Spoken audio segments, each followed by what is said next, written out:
Killing my childhood monster was easier than I thought. I never thought that I could do it, but there we were. I did it. I thought that it would be hard, but it was so easy.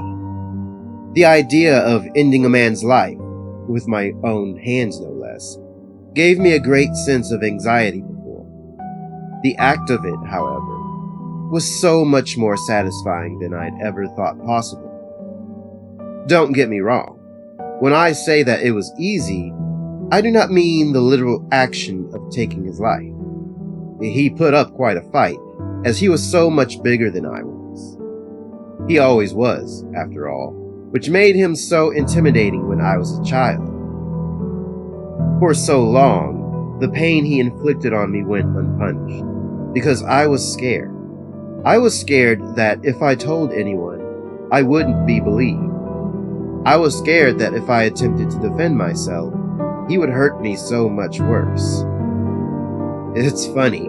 When I was finished, I looked over at him lying there, weak, helpless, dead. He was a monster, a cruel, evil beast.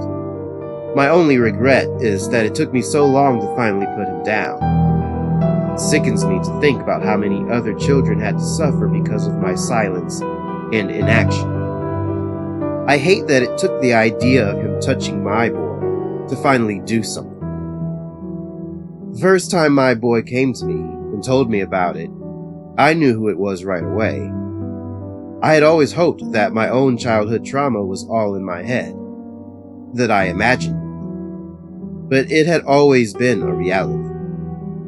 When my boy told me about the tall man, I shuddered. When he told me about his long, skinny arms reaching out to him, I cried. When he told me about those cold, dead eyes staring at him as he choked him to the point of near death before releasing his grip, I was done. Tonight, as the boy slept, I hid in his room, and I waited. I waited all night long. I almost believed that it was all in his head, as I had previously imagined it was in my head, until I saw it. I saw the doorknob turn, and I could feel my heart racing. The door opened, and there it was, the tall, skinny silhouette. It became bigger as he began to walk toward the boy's bed. I gripped my baseball bat and struck first. He turned around in surprise as I swung with all my might. He dodged it at first, and then grabbed me by the throat. He cursed as he screamed at me before I smashed his face with my forehead. I quickly grabbed the bat again and swung once more. The bat broke in half as it smashed over his head. I screamed so loud and it was so disturbing that I almost threw up, but I kept my cool. He fell to the ground and I mounted him. Remembering my childhood, I began punching repeatedly. Thinking about how he hurt me, I kept punching. Thinking about how he hurt my boy, I began punching harder. I kept on punching until there was nothing left to punch but the floor, stained with blood and fragments of bone. When I was finally finished, I took the time to calm down and think about the situation I was now in. I looked over to the boy, a look of shock, fear, and confusion on his face.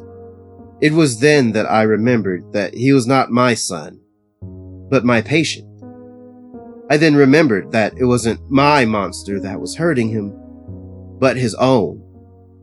I remembered that my own monster is still out there, hurting God knows how many children. And until I find him, I'm going to settle for the monsters of other children who come to see me in my office. This was the first, and there are so many more to go. Lucky for me, my mask hides my identity, so the boy doesn't know who I am. All he knows right now is that he won't be hurt anymore. Before too long, the light in the hallway turned on, and I could hear his mother call out to his father. I quickly escaped from the bedroom window that I snuck in, and could hear the scream of the mother, calling out the name of the father. I killed a monster tonight, though only the boy will ever know. Unless he decides to tell the police about the abuse his own father had inflicted on him. I have so many patients with their own monsters that I need to deal with. Parents, teachers, and every other monster that has touched these children will be hunted and slaughtered. One day, I will track him down. I will kill my own